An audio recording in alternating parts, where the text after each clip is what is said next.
Bismillahirrahmanirrahim. Assalamualaikum warahmatullahi wabarakatuh.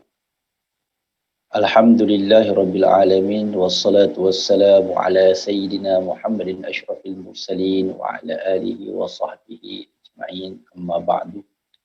Marilah sama-sama kita mulakan pertemuan kita dalam tazkirah pagi, anjuran Majlis Dakwah Negara, Dewan Dakwah Negara dengan bacaan umur kitab Al-Fatihah.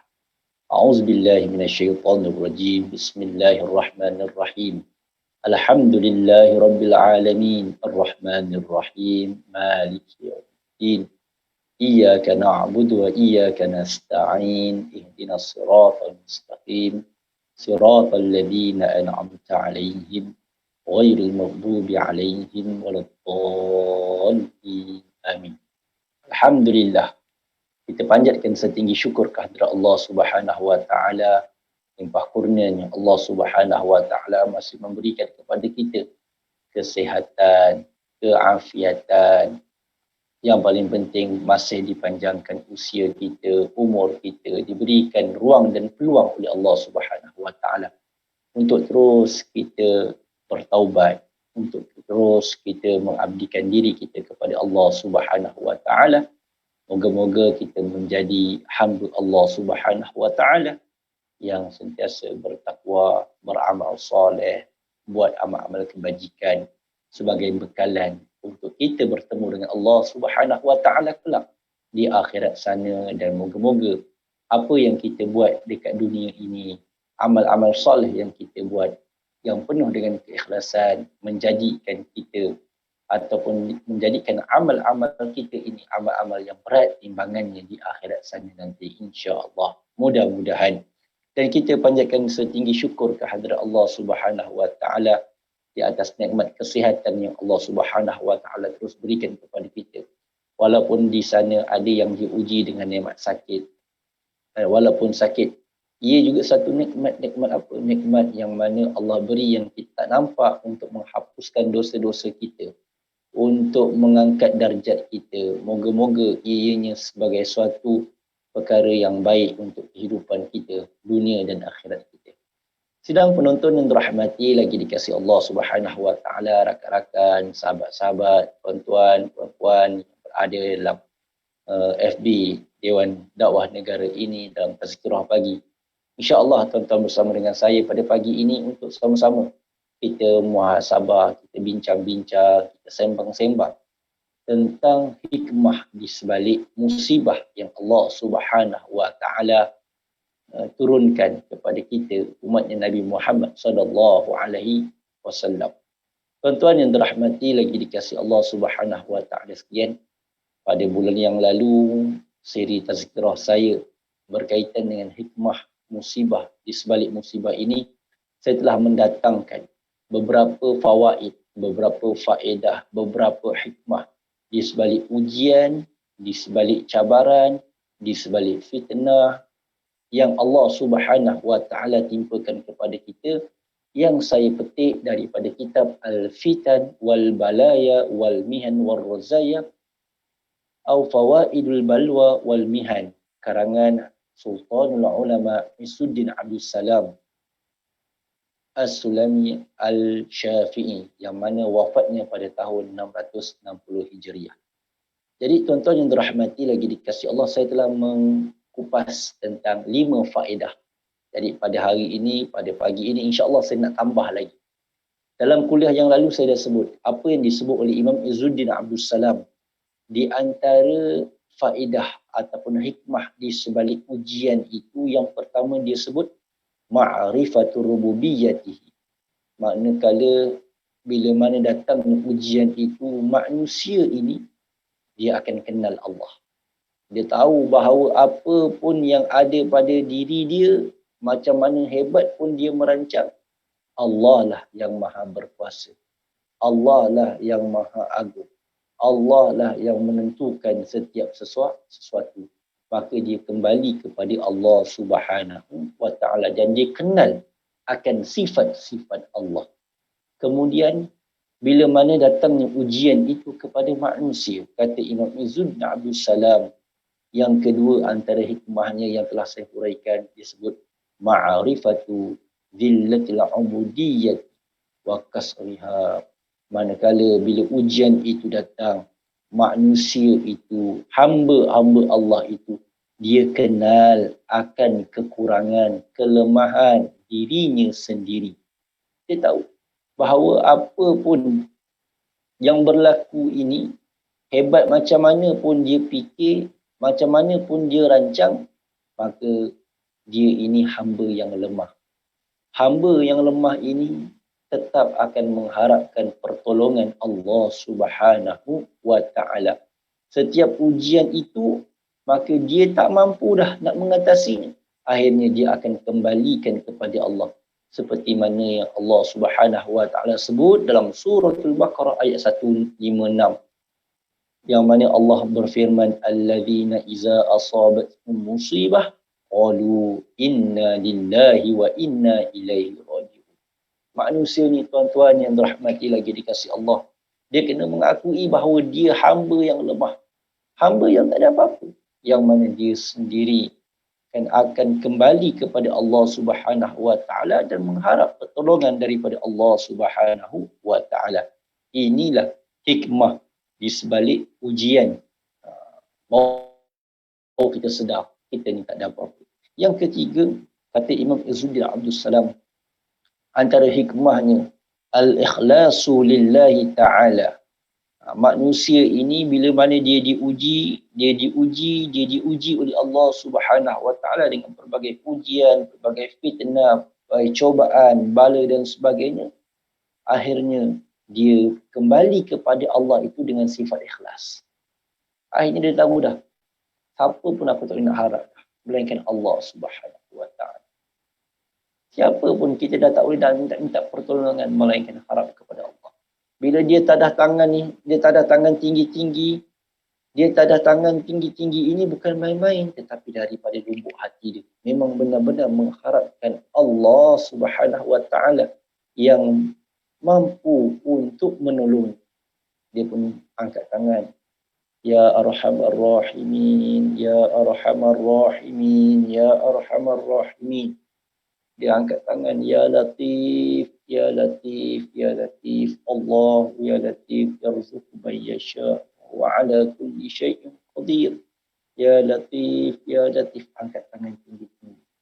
Ikhlas daripada hati dia. Sebab apa? Sebab dia tahu bahawa hanya keikhlasan dia benar-benar mengharap bantuan daripada Allah Subhanahu wa Ta'ala itu, itulah yang akan membantu dia. Ini hikmah. Dan manusia itu akan menjadi benar-benar hamba Allah Subhanahu wa Ta'ala yang mukhlisina lahuddin, yang benar-benar ikhlas kepada Allah Subhanahu wa Ta'ala dalam dia beribadah. Barulah dia angkat tangan, Ya Allah, Ya Allah, ampunkan dosa kami, Ya Allah, ampunkan kesalahan kami, Ya Allah, Ya Allah, Ya Tuhan kami, ampunkanlah kealpaan kami, Ya Allah, salah silap kami yang sengaja ataupun tidak, Ya Allah, yang kami sedar ataupun yang kami tidak sedar, Ya Allah, yang besar maupun yang kecil, Ya Allah, ampunkanlah kami. Sekiranya Engkau tidak mengampunkan dosa kami, Ya Allah, nescaya jadilah kami orang-orang yang menzalimi diri kami, orang-orang yang rugi, Ya Allah. Sungguh-sungguh dia minta dengan Allah. Itulah datang keikhlasan dengan kisah air mata. Itu di sebalik ujian yang datang minta dengan Allah Subhanahu wa Ta'ala. Yang keempat, apa kata Imam Izzuddin? Iaitu bila datangnya musibah, bila datangnya ujian itu, al-inabatu ilallahi ta'ala wa iqbalu alaihi. Yang mana Allah Subhanahu wa Ta'ala sebut, wa idza masal insana dhurrun da'a rabbahu muniban ilaih. Manusia ini bila datangnya ujian itu, al-inabatu ilallah, dia nak bertaubat, dia nak kembali kepada Allah Subhanahu wa Ta'ala itu kembali yang sungguh-sungguh, bukan main-main. Kali ini taubat sungguh-sungguh.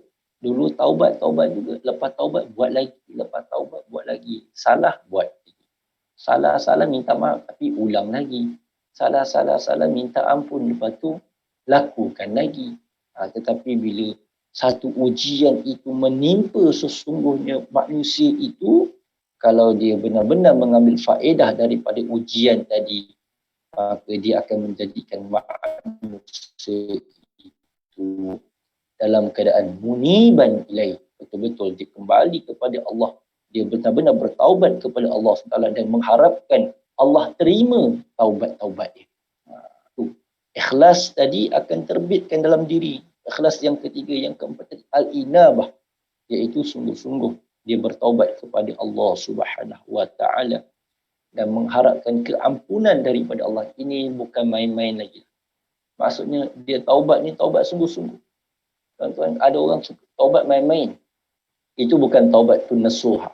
Yang Allah Subhanahu wa taala sebut, tubu ilallahi taubatan nasuha. Bertaubatlah kamu kepada Allah Subhanahu wa taala dengan taubatan nasuha. Nasuha ini maksudnya kita taubat sungguh-sungguh.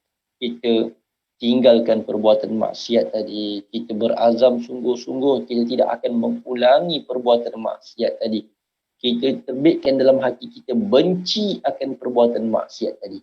Ini kalau kita nak bertaubat dengan Allah Subhanahu wa taala. Mesti menepati rukunnya ataupun syarat-syarat taubatnya. Kemudian kalau kita nak taubat dengan manusia yang ada salah silap kita dengan manusia yang keempat, maka kita jumpa dengan orang itu, kita minta ampun dengan dia, kita minta maaf dengan dia sungguh-sungguh. Kemudian kita menghubungkan silaturahim, insya-Allah. Itu yang dikatakan faedah yang keempat. Dan yang kelima, at-tadarru'u wad-du'a wa fa iza massal insana durrun da'ana, kata Allah. Apabila manusia itu ditimpa ujian, maka manusia itu akan tadarru' wa doa, dia akan tunduk kepada Allah. Dah tak doa main-main. Cuba kita tengok kadang-kadang ada orang doa main-main je tuan-tuan.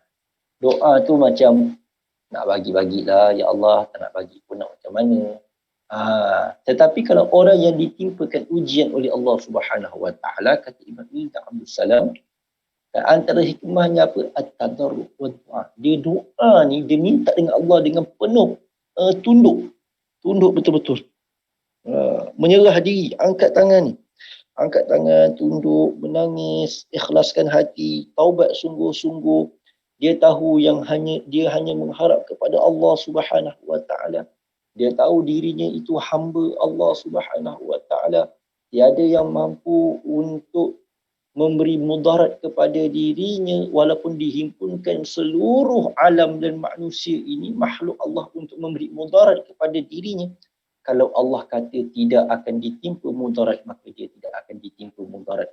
Dan dia mengetahui akan kekuasaan Allah sekiranya berhimpun seluruh makhluk Allah ini untuk menghalanginya daripada ditimpa mudarat. Tetapi kalau Allah takdirkan mudarat itu timpa kepada dirinya, tiada siapa yang mampu menghalangi. Jadi dia kenal Allah Subhanahu wa taala itu dan dia kenal dirinya sebagai seorang hamba.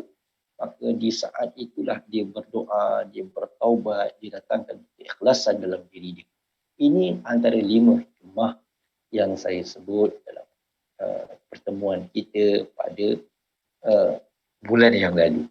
Apa lagi hikmah-hikmah di sebalik ujian, dugaan yang Allah Subhanahu wa taala timpakan kepada manusia ini? Kata Imam Izzuddin Abdul Salam, bila mana manusia ini ditimpa dengan ujian, antara hikmahnya al-hilmu amman sadar anhul musibah. Maksudnya manusia itu hatinya akan jadi lembut. Bila ujian tu, ujian yang tertimpa kepada manusia, satu bentuk ujian yang mana manusia dah tak mampu dah nak tak nak kita terima saja ujian, maka akhirnya hatinya yang dulu mungkin ada keegoan, hatinya yang mungkin dulu ada kesombongan, hatinya yang ada sifat takabur, akhirnya lembut. Akhirnya apa tuan-tuan? Dia tetap berlemah lembut, terima seadanya, dia akan lebih cool down. Macam itulah sifat manusia tuan-tuan yang disebut oleh Imam Ibn Abdul Salam. Hatinya akan nak boleh macam mana? Akhirnya dia menangis. Ni kelembutan hati. Dulu susah nak menangis, kan? Dulu susah nak menangis. Walaupun dia berdoa ini dia susah, tetapi akhirnya dengan sebab musibah tadi, hilang keegoan, hilang kesombongan, hilang sifat takabur yang sebelum ni, sifat-sifat yang tercela. Akhirnya hatinya lembut. Hatinya lembut, dia bukan doa dengan tadarru' saja, tapi menitiskan air mata. Lembut hati. Sekeras-keras macam mana pun batu itu, tuan-tuan, kalau dititiskan air, kan, lama kelamaan akan lekuk juga batu. Begitulah sifat manusia ini. Bila dia diuji dengan begitu hebat sekali, akhirnya bila dia kembali kepada Allah, hatinya jadi lembut, hatinya jadi sabar, tenang. Al-Hilm, itu kata Imam Izzuddin. Maka daripada Al-Hilmu tadi, maka akan terbit lagi satu sifat hikmah di sebalik ujian, iaitu Al-Afu Anjani. Jadi kata Imam Izzuddin Abdul Salam, maka bila mana manusia itu hatinya dah mula lembut, ujian dah datang, dia nak macam mana dah, dia redha je lah, terima je lah, maka kelembutan hati tadi menyebabkan dia menjadi manusia al-afina 'anin nas, orang yang bermaaf. Mungkinlah ini silap aku dulu, mungkin sebab aku buat macam ni, Allah uji aku. Maka dia pun sedar, lembut hati dia, aku maafkan Allah. Tu tuan-tuan. Ini kan sifat-sifat yang kadang-kadang kita lihat ada pada manusia, tetapi sifat ini ada pada manusia bila mana manusia itu diuji. Bila manusia itu berdepan dengan cabaran, dugaan yang terlalu besar sampai dia tidak mampu untuk melakukan apa-apa melainkan dia mengharapkan bantuan Allah Subhanahu Wa Taala, maka bila datangnya ujian itu, maka akan terbitlah sifat-sifat ini. Antara hikmah al-af, iaitu dia jadi orang yang pemaaf. Faman afa wa aslaha fa ajruhu 'ala Allah. Barang siapa yang memaafkan, yang memperelokkan, maka ganjarannya di sisi Allah Subhanahu Wa Taala. Al-afu an a'zamiha afdalu min kulli afwi. Kan, kemaafan itu merupakan satu perkara yang sangat besar di sisi Allah Subhanahu Wa Taala. Dan itulah yang kita katakan sebaik-baiknya ganjaran yang akan diberikan oleh Allah Subhanahu Wa Taala bila mana kita ada sifat maaf. Itu terbit. Dan bila manusia itu diuji dan terlantar atas katil, dia teringat nak mati. Dia bila teringat nak mati ni, barulah hilang kesombongan diri. Itu ujian tu. Ujiannya apa? Bila mana kita dah tak mampu dah nak buat apa-apa, kita terlantar atas katil, duduk dekat wad dan sebagainya. Yang boleh bercakap sikit-sikit je, nak bergerak pun mengharap orang, nak makan pun mengharap orang. Orang kata nak buang najis, nak cuci najis pun mengharap orang, nak pakai baju pun mengharap orang. Akhirnya hilang kesombongan yang ada pada dia. Hilang kesombongan. Lepas hilang kesombongan tadi, barulah dia ingat dosa-dosa aku. Maka dia pun minta maaf dengan orang. Dia minta maaf dengan setiap orang yang datang tu, dia akan minta maaf. Ini antara hikmah. Dulu mungkin dia tidak minta maaf, tetapi bila dia dah terlantar sakit, ujian dan sebagainya, dia tahulah itulah balasan daripada Allah. Maka akan datanglah sifat keampunan tadi. Minta ampun dengan Allah, bukan sekadar minta ampun dengan Allah, tetapi dengan dirinya sendiri. Kemudian tuan-tuan, yang ke-8, sambungan daripada hari itu, yang ketiga pada hari ini, as-sabru 'alaiha wallahu yuhibbus sabirin. Maka akhirnya manusia sabar je. Sabar. Tuan-tuan tengok ujian-ujian yang Allah datangkan, timpakan kepada dulu tahun 2004 tsunami di Aceh. Kemudian beberapa tahun lepas tsunami di Sulawesi. Kan? Kemudian berlaku juga musibah-musibah yang menimpa manusia ini, tuan-tuan, di seluruh dunia. Akhirnya manusia boleh buat apa? Manusia akan duduk termenung Kalaulah dia tengok ujian yang Allah datangkan dengan tsunami yang begitu besar, kan, gempa bumi yang begitu besar, banjir yang begitu besar, yang menghancurkan rumahnya, yang menghancurkan tanamannya, yang menghancurkan ternakan dia, yang menghilangkan segala harta benda yang ada pada diri dia. Tuan-tuan, apa yang manusia itu boleh buat? Akhirnya dia duduk termenung. Ni kalau kita tengok kisah-kisah sedutan video mereka yang diuji oleh Allah. Akhirnya manusia itu boleh buat apa? Manusia itu akan duduk, dia akan termenung. Termenung apa? Melihat hartanya hanyut di bawah air. Melihat tanamannya musnah dengan air. Dia lihat ternakannya mati, tuan-tuan. Dia lihat rumahnya, harta benda semua tak dapat diselamatkan. Akhirnya dia duduk termenung. Termenung itu bukan saja-saja, tuan-tuan. Termenung itu dia tidak mampu dah mengungkapkan sesuatu kata apa-apa tentang dunianya yang dia miliki. Akhirnya dia tahu Allah. Ingat Allah. Bila disebut Allah, dia tahu dirinya tak mampu buat apa-apa. Hamba. Air matanya menitis. Dulu susah nak menitiskan air mata. Tapi kelembutan tadi, di sebalik ujian tadi, datang kelembutan hati. Menitis air mata. Hilang sifat sombong. Dia mengharap orang lain juga bantu. Selain Allah, dia akan minta, ya Allah, datangkanlah pertolongan. Jangan dia lupa, pertolongan Allah itu datang daripada hamba-hamba Allah juga yang Allah gerakkan untuk bantu dia. Akhirnya dia tahu hidup ini tak boleh sombong. Satu hari dia mengharapkan bantuan daripada orang lain. Itu tuan-tuan, datang sifat al-hilm. Dia taubat sungguh-sungguh. Dia taubat minta dengan Allah. Menitis air mata dia. Tak mampu nak buat apa-apa. Akhirnya tangan-tangan.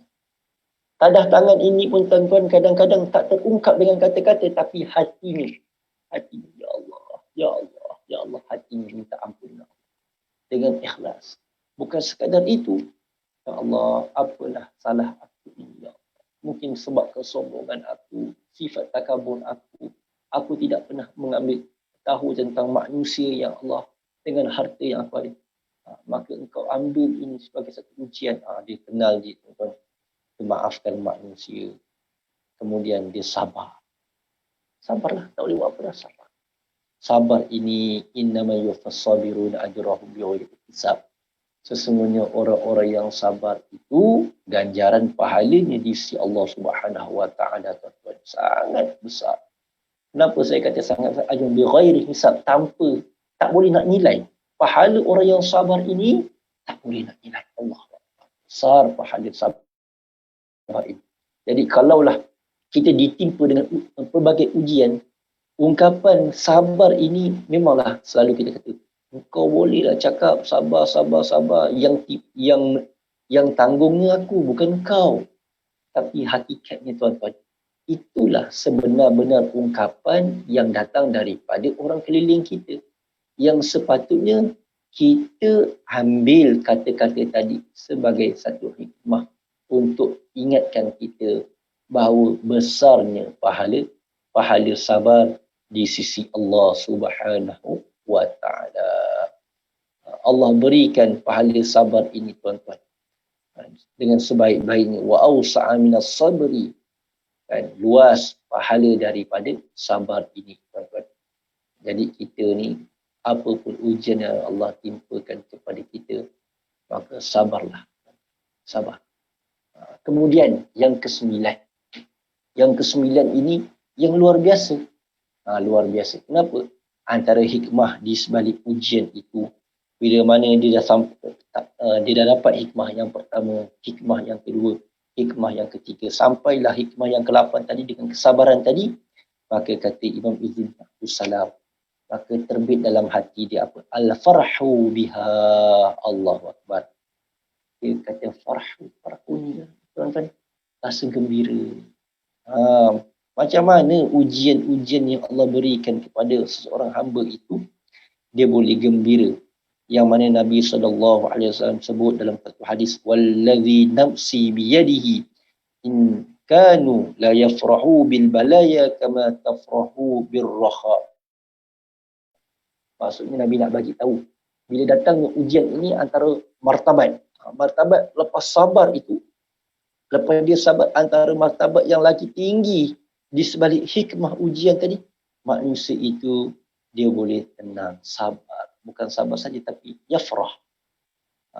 Dia boleh bergembira, boleh tersenyum dengan ujian tadi seperti mana dia tersenyum dengan segala nikmat yang dia dapat. Dia dapat nikmat, dia tersenyum. Dia diuji pun dia tersenyum. Sebab apa? Sakit Allah. Bila orang tanya, Syekh macam mana Syekh kesihatan anda? Alhamdulillah. Tuan-tuan, dia boleh sebut Alhamdulillah walaupun dia diuji. Dia kata, ini sikit dia Allah nak bagi. Syukur Allah sayangkan anak lagi. Syukur Allah datangkan ujian ini nak menghapuskan dosa. Yafrah. Dia boleh yafrah, dia boleh bergembira, dia boleh tersenyum di sebalik ujian. Sebab apa? Sebab dia kenal ujian itu mendekatkan diri dia kepada Allah. Dia kenal ujian tadi sebagai suatu perkara yang mana nak mengangkat martabat dia dengan kesabaran tadi. Dia kenal ujian tadi sebagai suatu perkara untuk menghapus dosa-dosa dia. Jadi bila dia diuji, dia jadi orang yang yafrah, senyum. Yafrah, tenang. Seperti mana juga bila mana Allah uji dia dengan kesenangan, begitulah sebaliknya dia pun akan merasai ketenangan. Kemudian yang ke-10, yang ke-10 apa dia tuan-tuan? Yang ke-10 kata Ibn Izzuddin Abdul Salam rahimahullah, antara hikmah di sebalik ujian dan musibat ni, dia melahirkan hamba-hamba Allah. Bila mana dah tadi sabar, dia rasa tersenyum, asyukru alaiha. Dia akan melahirkan hamba yang bersyukur kepada Allah. Syukur. Aku hanya Allah ambil harta, ada orang Allah ambil anak. Contohlah tuan-tuan, kita ambil musibah banjir. Banjir ini ada orang hancur tanaman dia. Bersyukur lagi kerana yang hancur itu hanya tanaman. Ada orang tanamannya hancur, ternakannya hancur. Syukur lagi sebab ada orang tanamannya hancur, ternakannya hancur, rumahnya pun hancur. Ada orang, tuan-tuan, dia kena syukur lagi sebab ada orang bukan tanamannya hancur, ternakannya mati, rumahnya hancur, ahli keluarganya mati, hanya lemas. Tetapi dia tetap jadi hamba yang bersyukur. Kerana apa?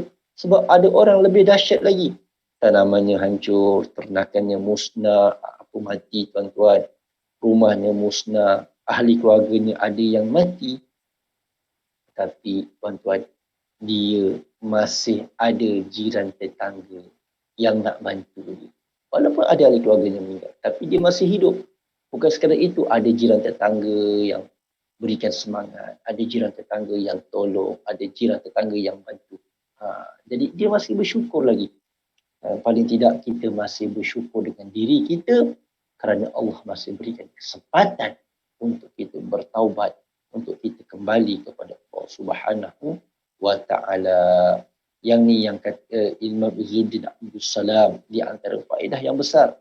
Kama yashkuru al-maridu at-tabiba al-qati'ah di atrafihi. Orang yang bersyukur ini seperti mana dia orang yang sakit, dia berterima kasih, kata Imam Izzuddin. Yashkuru al-maridu at-tabiba. Dia bersyukur itu orang yang berterima kasih. Akhirnya dia berterima kasih. Seperti mana orang yang sakit, dia berterima kasih kepada doktor yang telah membelah dia. Macam mana tuan-tuan? Doktor tu dah bedah kita ni. Potong sana, potong sini, jahit kulit kita tuan-tuan. Macam-macam. Dia cocok kita, dia cocok sana. Sakit tak sakit. Tetapi sakit itu untuk mengubat diri dia. Maka musibah itu adalah satu perkara yang dia bersyukur kerana apa? Untuk kembalikan dirinya kepada Allah. Orang yang bersyukur itu umpama orang yang berterima kasih. Ini besarlah tuan-tuan, martabat yang tinggi ni. Ujian datang diterima kasih ke Allah. Ya Allah, aku berterima kasih. Engkau datangkan bala ini, engkau datangkan ujian ini untuk sedarkan aku, ya Allah. Umpama seorang pesakit yang berterima kasih kepada doktor yang telah membedah dia. Doktor yang telah mencocok jarum dekat badan dia. Doktor yang telah operate dia. Walaupun itu sakit. Tetapi itulah tuan-tuan, kesakitan itu untuk mendatangkan kebaikan kepada diri dia. Itulah yang dikatakan sebagai syukur. Syukur tadi dengan Allah. Ya Allah, syukur atas bala ni. Itu tinggilah. Macam mana kita nak bersyukur dengan ujian Allah Subhanahu wa ta'ala. Jadi itu tuan-tuan, 5 yang saya tambah daripada kuliah yang lalu tentang hikmah di sebalik musibah, iaitu saya sebut tadi yang 5, al-halmu. Ujian itu dia akan mendatangkan kelembutan kepada hati, dia akan menjadikan manusia itu al-afu, manusia itu akan menjadi seorang yang sifatnya pemaaf, kemudian sabar, kemudian di sebalik kesabaran tadi dia boleh yafrah, dia boleh tersenyum, kemudian di sebalik senyuman tadi dia jadi orang yang bersyukur kepada Allah Subhanahu wa ta'ala. Ini merupakan martabat-martabat yang tinggi di sebalik ujian. Tetapi yakin dan percayalah bahawa bila mana kita boleh sampai ke tahap ini, maka di situlah pahala yang Allah berikan kepada kita. Di situlah ada keampunan daripada Allah Subhanahu wa ta'ala terhadap dosa-dosa kita. Moga-moga apa yang saya kongsikan pada pagi ini berikan manfaat dan pedoman kehidupan kita. Tuan-tuan, kadang-kadang kita sangka panas sampai petang. Rupanya hujan di tengah hari. Begitulah kehidupan. Kita rasa, tuan-tuan, hendak bergembira, berseronok. Kan? Tetapi di sebalik keseronokan kita tadi, kadang-kadang ada datang ujian. Hidup ini bukan semuanya manis, tetapi ada juga asam garamnya, tuan-tuan. Jadi kita terimalah ujian-ujian yang Allah berikan kepada kita untuk kita kembalikan diri kita kepada Allah Subhanahu wa ta'ala. Aqulu qawli hadza wa astaghfirullahal azim li wa lakum. Terima kasih kepada sahabat-sahabat yang menonton dalam channel FB Dewan Dakwah Negara ini, dan sama-sama boleh menonton di YouTube Majlis Dakwah Negara, Dewan Dakwah Negara.